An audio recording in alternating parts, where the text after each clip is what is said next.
Olá, hoje a gente vai mergulhar num livro que, olha, tem quase 2000 anos, mas parece que foi escrito ontem. É sobre a brevidade da vida, do filósofo Sêneca, uma das ótimas indicações do professor Saldanha. E o tema? Bom, o tema mexe com todo mundo, o tempo. Nosso recurso mais precioso e, claro, não renovável. E o mais fascinante é pensar quem está falando, né? Sêneca não era um acadêmico isolado escrevendo de uma torre de marfim. Pelo contrário, ele estava no olho do furacão. Totalmente. Um dos homens mais poderosos de Roma, tutor do imperador Nero, ele vivia o poder no dia a dia. Exato, ele via de perto a ambição, a intriga, a busca desenfreada por status. Ele não estava teorizando, ele estava vivendo aquilo.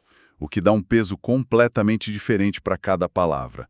Então a nossa missão aqui é tentar entender por que esse conselho de um político romano do primeiro século ainda ressoa tão forte hoje, talvez até mais forte agora, né? Sem dúvida. O diagnóstico que ele faz da nossa relação com o tempo é assustadoramente atual. Então vamos lá, a ideia central dele já é, assim, um soco no estômago. A gente vive reclamando que a vida é curta, que falta tempo, e o Sêneca abre o livro e basicamente diz, a culpa é de vocês. É isso. A citação dele é direta. Não dispomos de pouco tempo, mas desperdiçamos muito. Ele fala que a vida é longa o bastante se for bem aplicada. Isso vira a nossa lógica de cabeça para baixo. Completamente. Ele tira a gente do lugar de vítima, né? A culpa não é da natureza, é da nossa negligência. Exato. Porque a queixa era antiga. Ele mesmo cita o Hipócrates, o pai da medicina, com aquela famosa frase: "A vida é breve, a arte é longa". Sêneca olha para isso e diz: não, o problema não é o tempo que a gente recebe, é o que a gente faz com ele. Nós é que encurtamos a vida. E a analogia que ele usa para isso é perfeita.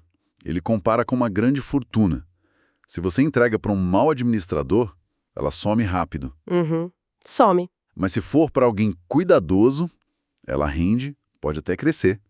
Com o tempo seria a mesma coisa. É exatamente isso. Ele tira o foco da quantidade e joga na qualidade. Não importa se você vive 30, 60 ou 90 anos. A pergunta é, o que você fez com esses anos? Foram anos vividos ou só anos em que você esteve ocupado demais para perceber que estava vivo? Certo. E aí a gente entra na figura dos ocupados. Quem são essas pessoas que Sêneca descreve? Porque os exemplos, nossa, parecem tirados de hoje. É impressionante. Ele pinta um retrato da sociedade. Tem o cara que se esgota em ambições, sempre precisando da aprovação dos outros. Tem aquele que vive para bajular os superiores, uma vida de servidão voluntária. O avarento. Nossa, o avarento, que vive como se fosse eterno, mas não vive o agora. Isso. Pessoas que passam a vida inteira se preparando para viver, mas nunca vivem de fato. Parece a descrição do meu feed de notícias. O executivo viciado em trabalho, a pessoa que vive pelos likes. Sêneca descreveu o burnout 2000 anos antes da gente dar um nome para isso. E a conclusão dele é brutal. Ninguém pertence a si próprio. Essa frase é o coração de tudo. É uma alienação. O ocupado não é dono do seu próprio tempo, da sua atenção, da sua energia. Tudo é controlado por demandas externas. O chefe, o cliente, as expectativas sociais, os próprios vícios. E por isso a pessoa nunca consegue, como ele diz, voltar-se para si mesma. Fazer aquela pergunta básica, né? O que eu quero da minha vida? Nunca. E tem uma imagem que ele usa que para mim é muito forte. Ele diz que mesmo quando essas pessoas têm um momento de folga, a mente não para. A do mar. Sim, a do mar. Que mesmo depois que o vento cessa, a turbulência continua por um tempo. Eu sinto isso direto. Chego em casa, deito a cabeça no travesseiro e o cérebro continua a 1000 por hora. A turbulência interna. Perfeito, porque a mente se acostumou com a agitação. Ela não sabe mais o que é o silêncio. E o silêncio incomoda, porque nele a gente tem que encarar o vazio de uma vida gasta com o que não importa. O que nos leva para outra ideia genial dele, a do valor que a gente dá para as coisas. Dinheiro versus tempo. Essa é outra virada de chave. Ele fala que a gente é super mesquinho com dinheiro. com patrimônio. Ninguém deixa um estranho invadir a casa e levar as coisas. A gente briga por cada centímetro. Exato, mas a gente deixa qualquer um entrar e roubar nosso tempo, que é a nossa vida. É impressionante como a gente esbanja a única coisa que nunca vamos ter de volta. A frase dele sobre isso é definitiva. O tempo é a única coisa em relação à qual a avareza é honrosa. Ser pão duro com o seu tempo é uma virtude. Que ideia! A maior delas para ele.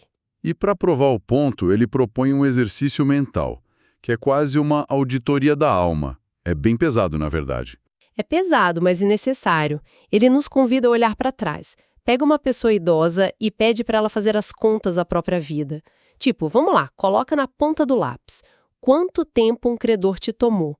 Quanto tempo foi para uma amante, para um chefe, um cliente? Quanto tempo perdido em briga de família, em doenças que poderiam ser evitadas, em tristezas inúteis? Exatamente. Quanto tempo em tarefas que não levavam a lugar nenhum? Se a gente fizesse essa conta de verdade, o resultado seria deprimente. A gente já vê que vivemos para nós mesmos uma fração de tempo minúscula. E essa é a conclusão dele. Ele diz que, ao fazer essa conta, você compreenderás que estavas morrendo prematuramente. Não porque a vida é curta, mas porque você só começou a viver de verdade muito tarde. Ou nem começou. Isso é um ataque direto à procrastinação da vida. O famoso "um dia eu vou". Ah, sim. Ele ridiculariza essa mentalidade. O "quando eu fizer 50 anos vou me aposentar e relaxar. Quando eu quitar o apartamento, aí sim vou viver". Ele destrói isso com uma pergunta, né? Sim, uma pergunta cortante. E quem tomas como fiador de uma vida tão longa? Quem te deu essa garantia? E mesmo que você chegue lá, por que reservar para si só as sobras da vida? O tempo em que a energia e a saúde já não são as mesmas. É um péssimo negócio. Ok, o diagnóstico está claro. É assustador. Mas e o remédio? Se ser ocupado é um desperdício, qual a alternativa? Ele fala do ótium, o ócio. Só que ócio pra gente soa como preguiça. Ficar sem fazer nada. Não é isso, né? De jeito nenhum. Esse é o maior erro de interpretação. O ótium de Sêneca é o oposto da inércia. É um estado de atividade, mas uma atividade interna. É o tempo livre das ocupações externas para se dedicar à única ocupação que realmente vale a pena. A filosofia, o estudo, o autoconhecimento. Então, no dicionário do Sêneca, ocioso é sinônimo de sábio. Exatamente. E ele diz: de todos os homens, só os que estão disponíveis para a sabedoria são os ociosos. Só eles vivem.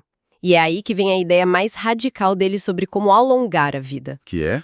O sábio, ao se dedicar ao ótimo, vive uma vida muito mais longa, porque ele consegue anexar toda a eternidade à sua. Anexar a eternidade. Como assim? Isso soa meio abstrato. Mas ele explica de forma bem concreta.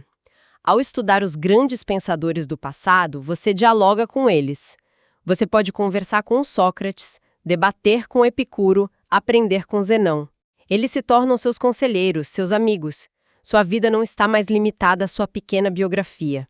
Você passa a habitar todos os tempos. Uau! Essa ideia é incrível. Então, a vida longa não é sobre chegar aos 100 anos. Não. É sobre conseguir viver os últimos 2 milênios através do conhecimento. Ele diz que o sábio une todos os tempos. Usa a memória para o passado, aproveita o presente e a razão para o futuro. Exato. O tempo deixa de ser uma linha que escorre e vira um espaço que você pode explorar. Enquanto a vida do ocupado é um ponto minúsculo, sempre escapando, a do sábio é tridimensional. Mas isso não soa um pouco elitista? Sêneca era um aristocrata, riquíssimo. É fácil para ele falar em se retirar para estudar, e quem tem 2 empregos conta para pagar. É a grande questão e a justa, mas acho que Sêneca não era ingênuo. A proposta não é necessariamente um abandono total das obrigações, mas uma mudança radical de mentalidade e de prioridade. É sobre reivindicar os pequenos espaços. Você não tem o dia inteiro, ok, mas tem 1 hora, 30 minutos, 15. E o que você faz com esses 15 minutos? Isso. Você os entrega para uma tela ou para um parágrafo que te faz pensar.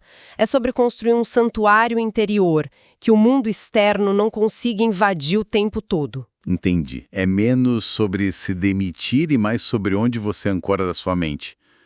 E para não ficar só na teoria, o livro é uma carta, né? É direcionada a uma pessoa real. Sim, isso torna tudo muito prático. É uma carta para o sogro dele, Paulino. E Paulino tinha um dos cargos mais estressantes do Império Romano. Ele era o chefe do abastecimento de grãos de Roma. O responsável por alimentar mais de 1 milhão de pessoas. Imagina a pressão. Se faltasse pão, a cidade explodia. Exato. Um cargo de honra, de poder, mas que consumia a vida da pessoa. E o conselho de Sêneca é direto. Largue isso, saia desse redemoinho. Ele pede para Paulino se retirar para ocupações mais tranquilas, mais seguras e maiores. Que seriam o estudo da filosofia, da natureza, da alma. Justamente. Sêneca está dizendo, na prática, troque a gestão dos celeiros do império pela gestão da sua própria alma. A primeira é uma servidão, mesmo que honrosa. A segunda é a única liberdade real. Fica muito claro que o convite não é para preguiça. É para uma atividade que ele considera infinitamente superior. Uma redefinição do que é ser produtivo. Perfeitamente. A produtividade real, para Sêneca, é o cultivo da sabedoria. Todo o resto é só ocupação. Olhando para tudo isso, a mensagem de Sêneca hoje parece mais urgente do que nunca. Vivemos na era da distração, do estar ocupado como um símbolo de status. Ele oferece um antídoto, um convite para a gente auditar nosso tempo e reivindicá-lo de volta. Sem dúvida. A obra toda é um grande desafio. Ela nos força a olhar para os nossos dias e perguntar, depois de tirar as obrigações, as distrações, as preocupações inúteis, o que sobra? Quanto tempo do nosso dia realmente nos pertence?